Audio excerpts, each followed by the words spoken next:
नमस्ते दोस्तों, wonder mom channel में आप सभी का स्वागत है। आज की वीडियो की थंबनेल देख के तो समझ ही गए कि मैं फिर से कुछ ऑर्गेनाइज करने का ही वीडियो लेके आई।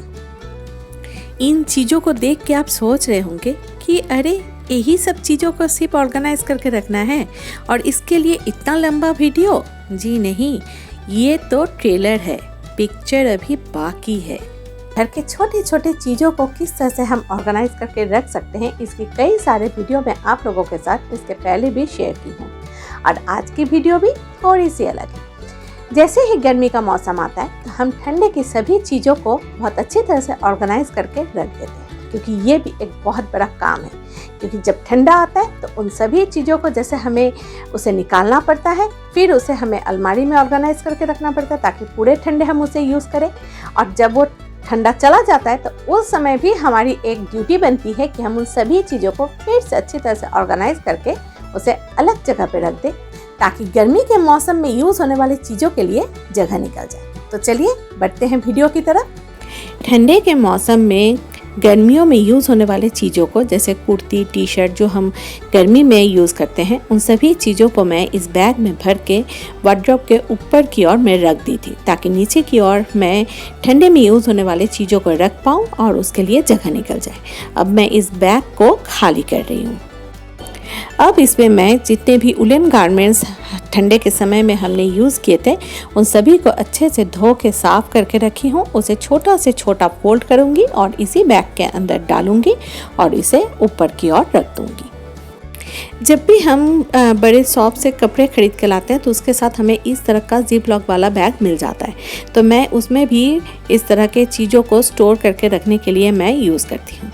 और ये वाला जो प्लास्टिक का जिप लॉक बैग है, इसमें एक्चुअली मेरा रेमंड होम का कंफर्टर आया था। मैं कंफर्टर को दूसरे जगह शिफ्ट करती हूँ और इस बैग को मैं ऐसे ही क्यों जाने दूँ, क्यों ना इसको भी थोड़ा सा इस्तेमाल कर लेते हैं। तो इसमें मैं ये बाकी जितने भी उलन गारमेंट्स बचे हुए थे उन सभी को मैं इसके अंदर रख दी और साथ में मैं यहाँ पे कागज़ में रैप करके कुछ नैपथोलिन्स के टुकड़े उसके अंदर डाल दूँगी।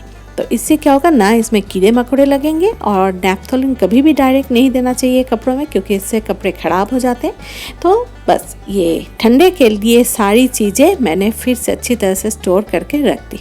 अब अगली बार जब ठंडा होगा, जब हम निकालेंगे इसे, तो ढूंढने में भी थोड़ी भी परेशानी नहीं होगी, क्योंकि एक तो ये ट्रांसपेरेंट वाला बैग है, इसमें बहुत अच्छी तरह से सारे कुछ दिख भी रहा है कि इसमें कौन कौन सी चीज़ें रखी हुई है।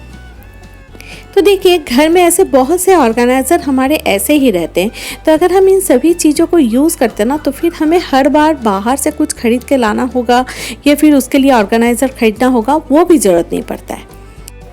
टी शर्ट को काटने के बाद ये एक साइड से मैं पूरा स्टिच लगा दिया और उसके बाद इसे देखिए पूरा सीधा कर ली।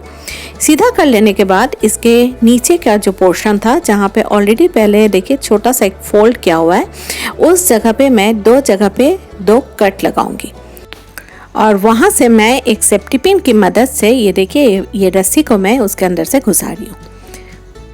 और ये पूरा बन के रेडी हो जाने के बाद आप गिनते रह जाएंगे कि इसके अंदर मैंने कितनी सारी चीज़ें रखी है।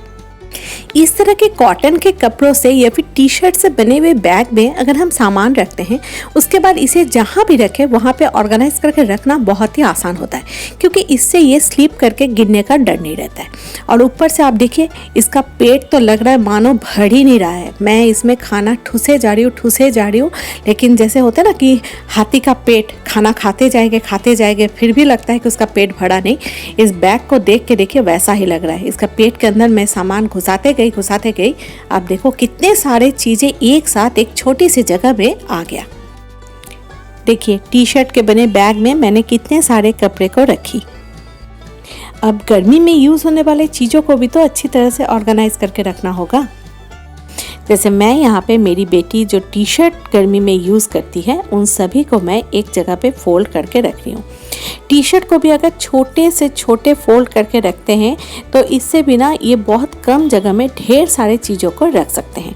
जैसे मैं यहाँ पे इसे फोल्ड करने का जो तरीका आप लोगों के साथ शेयर कर रही हूँ, आप भी इस तरह से बच्चों के टी शर्ट को फोल्ड करके रखें, फिर देखिएगा ये खुलेगा भी नहीं और बहुत आसानी से आप इसे यूज़ भी कर पाएंगे और इसे ऑर्गेनाइज भी कर पाएंगे।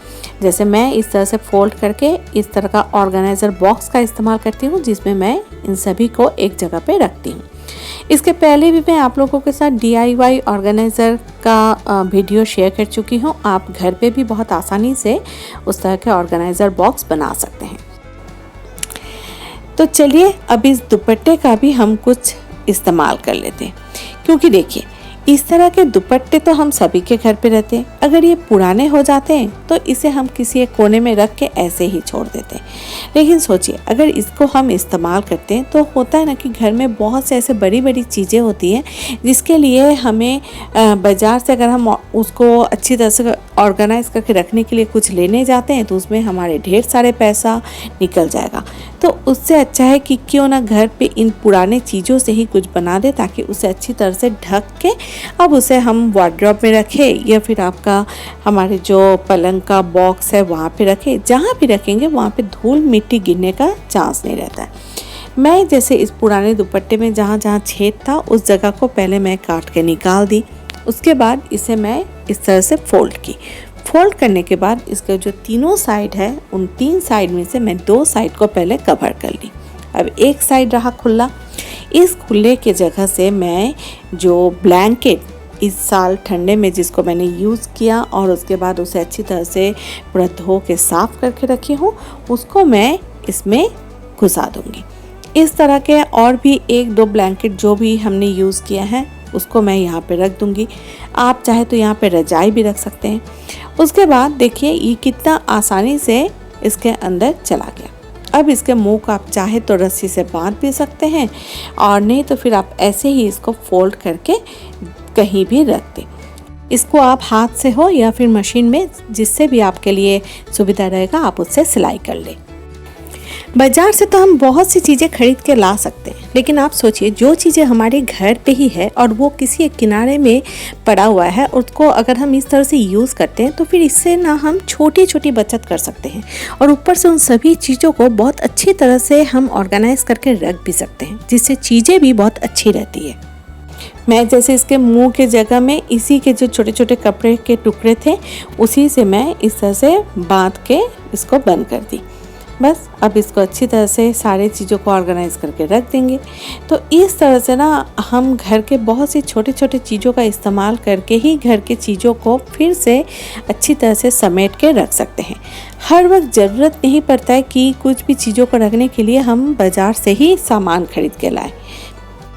ये देखिए पुराने टी-शर्ट और ये जो फ्लिपकार्ट, अमेजोन या फिर डिटर्जेंट का जो बॉक्स होता है उससे किस तरह से ऑर्गेनाइज़र बनाएं, इसकी वीडियो मैं इसके पहले आप लोगों के साथ शेयर कर चुकी हूँ।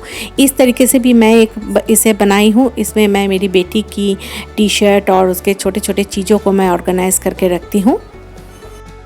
इसे देखने के बाद मेरी बहन की तरफ से भी डिमांड आया कि उसे मैं इस तरह से बना के दूँ, क्योंकि उसने कहा कि बेकार ही उसने पैसा खर्च करके जो ऑर्गेनाइज़र ख़रीदा है वो 2 दिन में ही टूट गया। इसे कहते हैं एक तीर से 2 निशाना, यानी DIY ऑर्गेनाइज़र बन भी गया और पैसे भी बच गए। इसे ऑर्गेनाइज करके रखने के लिए मेरा पूरा एक दिन बहुत ज़्यादा मेहनत हो गया, लेकिन हाँ, इसके वजह से अब पूरा गर्मी भर मेरे को आराम मिल जाएगा। आज की वीडियो कैसी लगी ये बात आप हमें कमेंट बॉक्स में जरूर बताएं। अच्छा लगने पर इसे लाइक और शेयर जरूर करें। सब्सक्राइब करने पर मेरी अगली वीडियो की नोटिफिकेशन आपके घर तक पहुंच जाएगी। डिस्क्रिप्शन बॉक्स में दिए हुए लिंक से जाके मुझे इंस्टाग्राम और फेसबुक में फॉलो करना ना भूलें। वो मेरा बिजनेस पेज है, आप वहाँ पे जाके मुझे ज्वाइन कर सकते हैं। अगली वीडियो में फिर से आप लोगों से मुलाकात होगी। तब तक के लिए अलविदा।